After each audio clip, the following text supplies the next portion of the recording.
इतिहास लिखा है इसमें, कुछ खास छिपा है इसमें।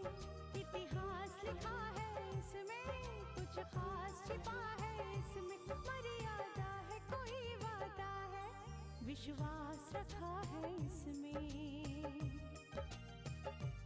सात फेरों से मिला ये तो उपहार है, मेरा श्रृंगार है, मेरा श्रृंगार है, मेरा श्रृंगार है, मेरा श्रृंगार है। मंगलसूत्र, मंगलसूत्र, मंगलसूत्र, मंगलसूत्र, मंगलसूत्र, मंगलसूत्र, मंगलसूत्र।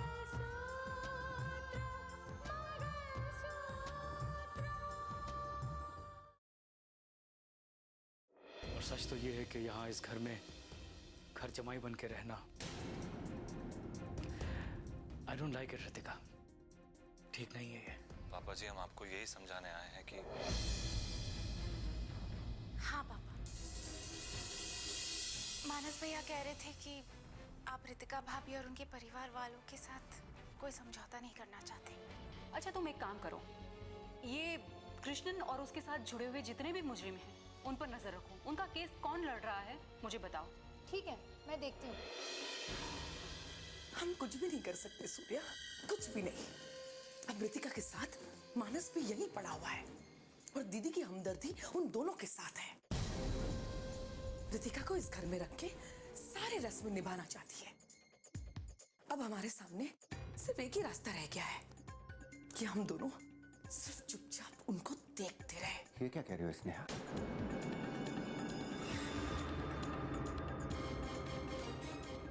अगर इस बार हमारा काम नहीं बना, हम कामयाब नहीं हुए, इसका मतलब ये नहीं है कि बात खत्म हो गई। नहीं, बात खत्म नहीं हुई है, बात खत्म होगी भी नहीं, क्योंकि ये हमारे लिए जिंदगी और मौत का सवाल है। मुझे सिर्फ एक सही मौके की तलाश है, सिर्फ एक सही मौका। कौन से मौके की बात कर रहे हो तुम? घर में खुशियां मनाने की और गोद भराई की तैयारियां चल रही है। चलने दो तैयारियां, मनाने दो इन लोगों को खुशियां। मैं तो चाहता हूं कि इस घर में कुछ ना कुछ चलता रहे ताकि हमें मौके मिलते रहें। ये काम बहुत होशियारी से करना होगा, मैं इसमें कोई रिस्क नहीं लेना चाहता। रितिका को रास्ते से हटाना है, लेकिन ये रास्ता उतना आसान नहीं है। ये बात हमें समझनी चाहिए। वो कलेक्टर है, कल को अगर उसे कुछ होता है तो पुलिस और प्रशासन की नजर, यहां तक कि मीडिया की नजर भी इस खबर पे होगी। थोड़ी सी भी लापरवाही और बात बिगड़ सकती है। हमारे सामने सिर्फ दो रास्ते हैं। पहला रास्ता ये कि रितिका की मौत हो तो वो कत्ल लगे, हर एंगल से कत्ल लगे, और दूसरा ये कि इसे उसके दुश्मनों का काम समझा जाए, क्योंकि ये बात किसी से छिपी नहीं है कि शहर में रितिका ने अपने हजारों दुश्मन पैदा किए हैं। अगर ऐसा है तो प्लान तो करना पड़ेगा ना सूर्या। ऐसा होगा कैसे? देखती जाओ, ये आदमी इस तरह से काम करेगा कि इस घर में हड़कंप मच जाएगा, हड़कंप।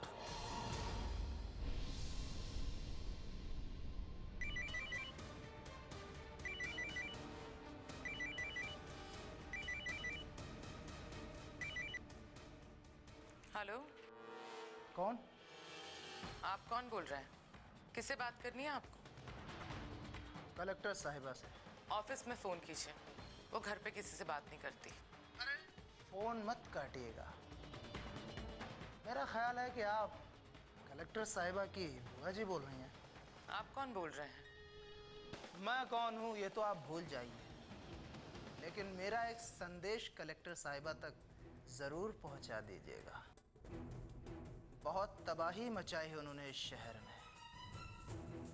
लोगों लोगों का जीना हराम कर रखा है, उनसे कह दीजिएगा कि उनके दिन करीब हैं। क्या बकवास कर रहे हैं आप? हाँ, धमकी दे रहे हैं? धमकियां नहीं, आप लोगों को बता देना चाहता हूं कि अपनी चहेती कलेक्टर साहिबा के लिए चिता की लकड़ियां खरीदना शुरू कर दीजिए, क्योंकि बहुत जल्द इसकी जरूरत पड़ेगी। धमकी दे रहे हो तुम? हाँ, धमकी दे रहा है? ना मुझे फोन दो। हेलो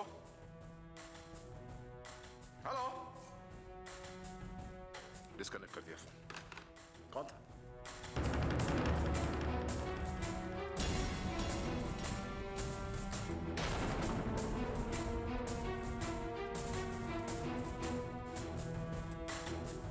कौन धमकी दे रहा था? पता नहीं भैया, कह रहा था कि रितिका को मार डालेगा। कह रहा था कि रितिका ने शहर में तबाही मचा दी है, अब उसके दिन पूरे हो गए हैं। ये छोटे मोटे गुंडे हैं, ये भी कलेक्टर को धमकी देने लगे। मुझे तो बहुत डर लग रहा है। मैं काम करती हूँ, मैं रितिका को फोन करती हूँ।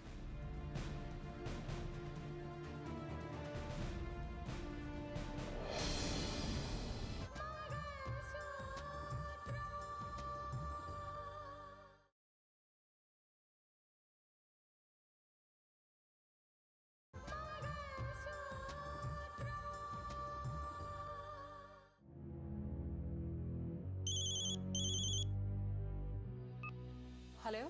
रितिका, रितिका बेटा। हाँ बुआ जी बोलिए ना। आप इतनी घबराई हुई क्यों हैं? बेटा तुम कहाँ हो?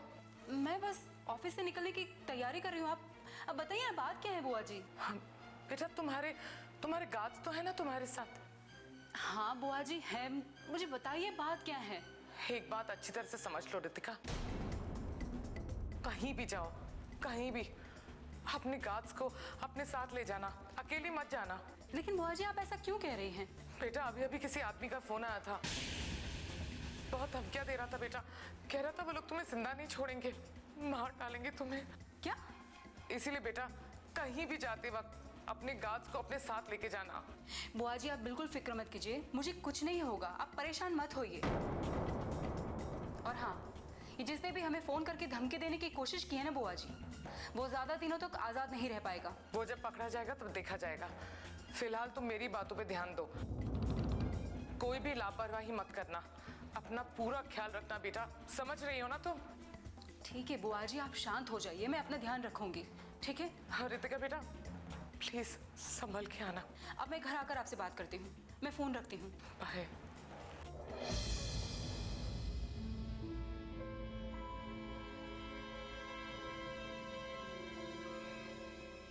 हेलो दीपाली। धमकी भरे फोन आने लगे हैं इस घर में, कमाल है। मामला सीरियस है, लेकिन हमें इस बात को हल्के में नहीं लेना चाहिए। सूर्या, मुझे भी मेरे करियर में ऐसे कई धमकी भरे फोन आए। जब भी कोई अहम फैसला सुनाना होता था, कोई ना कोई मुझे फोन करके जरूर धमकाता था, लेकिन मैं कभी नहीं डरा। जिस किसी बेवकूफ ने ये फोन किया है, एक कलेक्टर के घर में फोन करके धमकी दी है, शायद वो बेवकूफ इसका मतलब नहीं समझता। इसका मतलब सिर्फ एक ही हो सकता है भाई जी, कि ये फोन कॉल रितिका के किसी दुश्मन का होगा।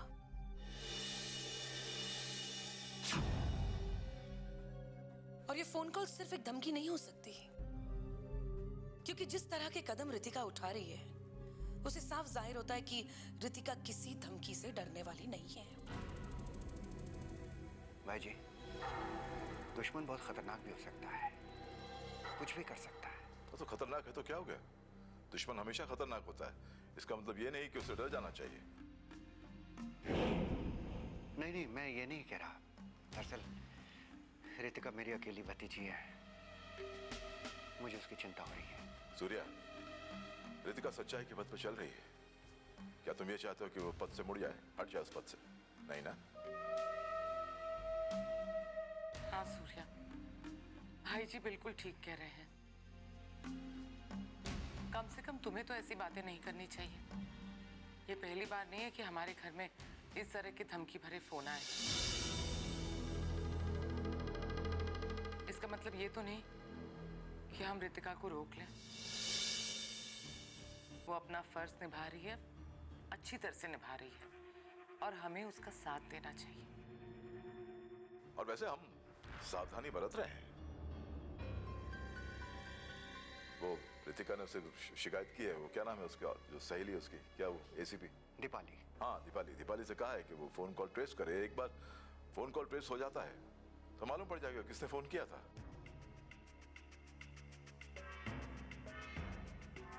और एक बार मुझे मालूम पड़ जाए कि मेरी बेटी को किसने धमकी दी थी, फिर दिखाऊंगा उसको।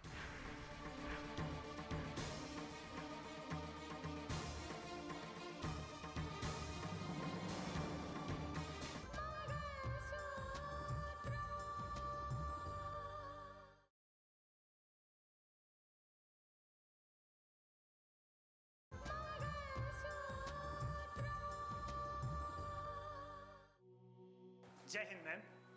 कृष्णन को लेके आओ। यस मैडम, चलो।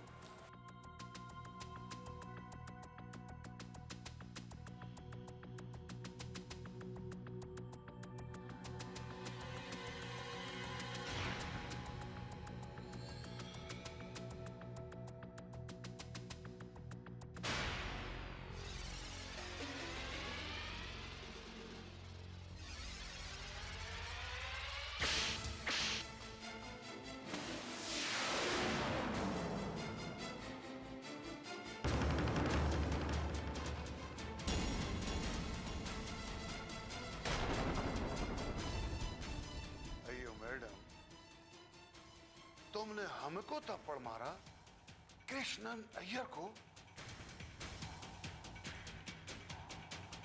तुमको मालूम नहीं हमारे अप्रोचेस क्या है? हम क्या कर सकता? क्या कर सकते हो तुम? हाँ बताओ, क्या कर सकते हो? ऑफिसर्स के घर फोन करके धमकियां दे सकते हो? यही कर सकते हो तुम? ये क्या कह रही हैं आप? हमने किसी को धमकी नहीं दिया, किसी को फोन नहीं किया। तो किसने फोन किया? तुम अपने आप को बहुत पहुंची हुई चीज समझते हो ना, लेकिन तुम्हें शायद कानून की ताकत का अंदाजा नहीं है। वरना कलेक्टर साहिबा के घर पे फोन करने की गलती तुम हरगिज नहीं करते। मैं आपको बता रहा हूं ना मैडम, ना मैंने किसी को फोन किया और ना ही मेरे किसी आदमी ने। अच्छा होगा अगर तुम्हारी ये बात सच हो, क्योंकि जिसने भी फोन करने की गलती की है वो कानून से ज्यादा देर तक नहीं बच सकता। ले जाओ इसे।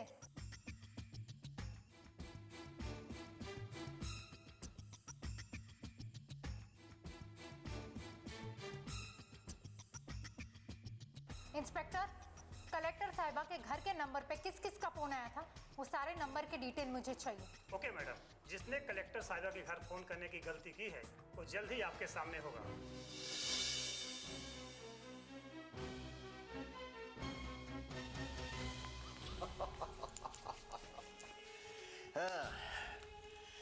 खेल अब शुरू हुआ इसमें। अब तुम मेरा खेल देखो। ये खेल अब तभी खत्म होगा जब हम दोनों अपने मकसद तक पहुंच जाएंगे। खेल तो सचमुच तुमने बहुत अच्छा खेला है सूर्या, लेकिन इस बात का ख्याल रखना कि तुम्हारा वो आदमी पुलिस के हाथ नहीं लग जाए। तुम चिंता मत करो, पुलिस के काम करने के तौर तरीके मुझे पता है। पुलिस उसी नंबर को ढूंढने की कोशिश करेगी जिस नंबर से फोन आएगा, लेकिन यहां फोन हर बार अलग अलग नंबर से जाएगा। पुलिस ढूंढती रहेगी, ढूंढती रहेगी, ढूंढती रहेगी। लेकिन फिर भी हमें सावधान तो रहना ही होगा ना। तुम ठीक कह रही हो। मैंने जिस आदमी को यह काम सौंपा है ना, वो एक बेहद शातिर अपराधी है। पुलिस रिकॉर्ड में उसका कहीं भी नाम नहीं है। वो इस काम को बहुत बेहतर तरीके से अंजाम देगा। चलो अच्छा है, आज तुमने बीज बोया है, देखते फसल कब कटती है। फसल उगेगी और हम काटेंगे भी।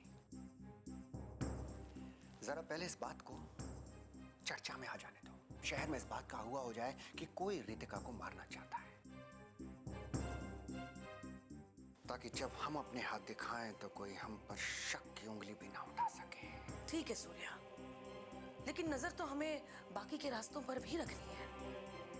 हमारा पहला मकसद यह है कि रितिका को अपने रास्ते से हटाना है, ताकि हम भाई जी को कमजोर कर सके।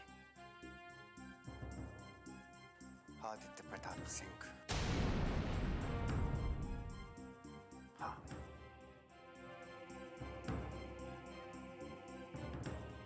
भाई जी मेरे बाप दादाओं की जायदाद पर कुंडली मारकर बैठ गया है।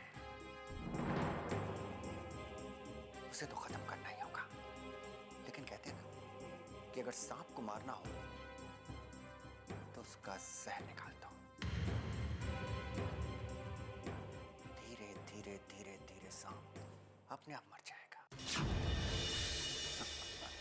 हमें कुछ करने की जरूरत नहीं है। अब देखना यह है कि इस काम को कितनी जल्दी अंजाम देते हैं। तुम चिंता मत करो, हम पहले भी इस जायदाद के हकदार थे, आज भी हैं, और बहुत जल्द फिर से हो जाएंगे।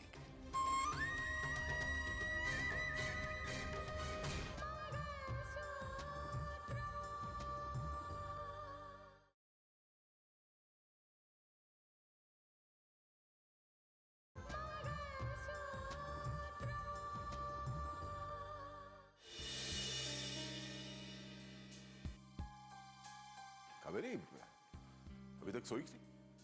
नहीं भैया, रितिका का इंतजार कर रही हूँ। क्यों, रितिका अभी तक नहीं आई? नहीं। रात तो काफी हो गई। ये लो आ गई। कहाँ रह गई थी? पापा ऑफिस में थे, आने में देर हो गई। आप लोगों को परेशान होने की कोई जरूरत नहीं है, क्योंकि वो जो इंसान था हमें धमकी दे रहा था ना, वो बहुत जल्द कानून की गिरफ्त में होगा। रितिका, तुमने इस बात की खबर पुलिस डिपार्टमेंट को दे दी है ना? हाँ, मैंने दीपाली को बताया था। वो तो सुनकर हैरान ही रह गई, लेकिन उसने बोला है कि वो बहुत जल्द उस इंसान को गिरफ्तार करके ही रहेगी। देखो रितिका, तुम्हें भी समझदारी से काम लेना होगा। पूरे शहर को दुश्मन बनाने का क्या मतलब है? सारी जिम्मेदारियां क्या अकेले तुम्ही ने उठा रखी है?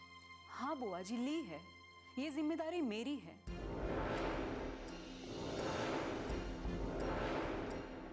बुआ जी, आप समझने की कोशिश कीजिए, मैं जिले की कलेक्टर हूँ और उस नाते इस जिले की पूरी जिम्मेदारी मेरी है, और मैं अपनी जिम्मेदारी भली भांति निभाऊंगी। और ये जो नए नए दुश्मन पैदा हो रहे हैं, उनका क्या?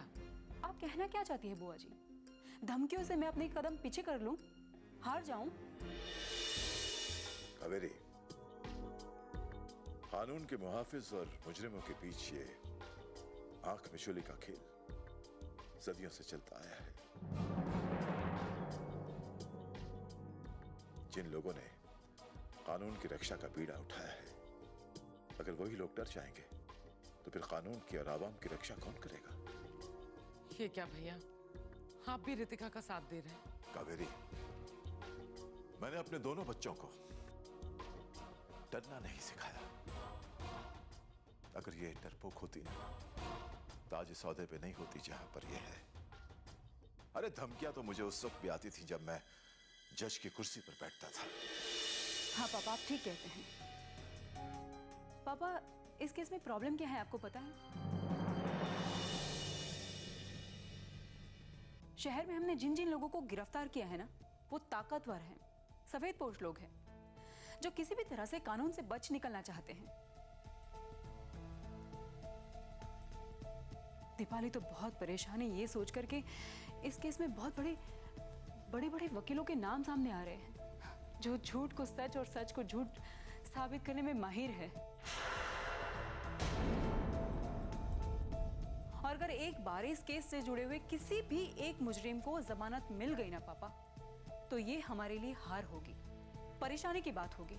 बड़े अफसोस की बात है कि हमारे देश में ये जो 2 डिपार्टमेंट हैं, उसमें से चंद लोग, वकील हो या डॉक्टर, करप्ट हो चुके हैं, बिक गए हैं पैसों के लिए। डॉक्टर्स को देखो, देखो चंद चांदी के सिक्कों के लिए कन्या भ्रूण हत्या करते हैं, बच्चियों को मां की कोख में ही मार देते हैं।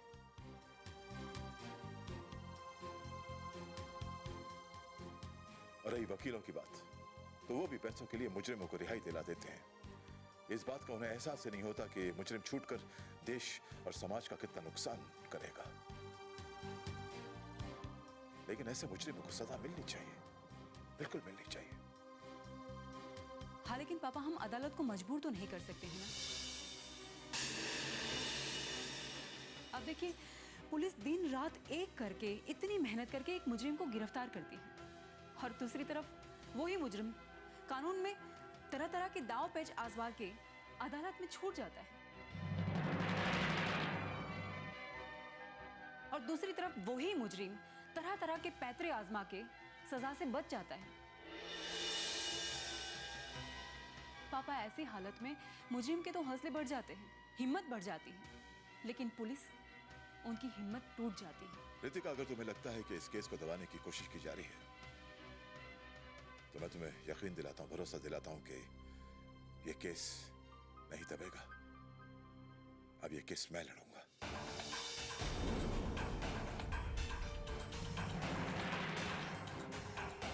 पापा, आप लड़ेंगे ये केस? देश, समाज और कानून के लिए अगर मेरे दिल में जरा सी भी इज्जत है, तो ये केस मैं लड़ूंगा। इसकी सारी डिटेल्स मुझे मंगवा दो। हाँ पापा, इस केस से जुड़े हुए सारी डिटेल्स मैं आपको दे दूंगी। पापा, कृष्ण के साथ जिन लोगों को भी हमने अरेस्ट किया था ना, उन सब की चार्जशीट हम एक ही दिन पेश करने वाले हैं। और हाँ, ये लोग जमानत के लिए दिन रात एक कर रहे हैं।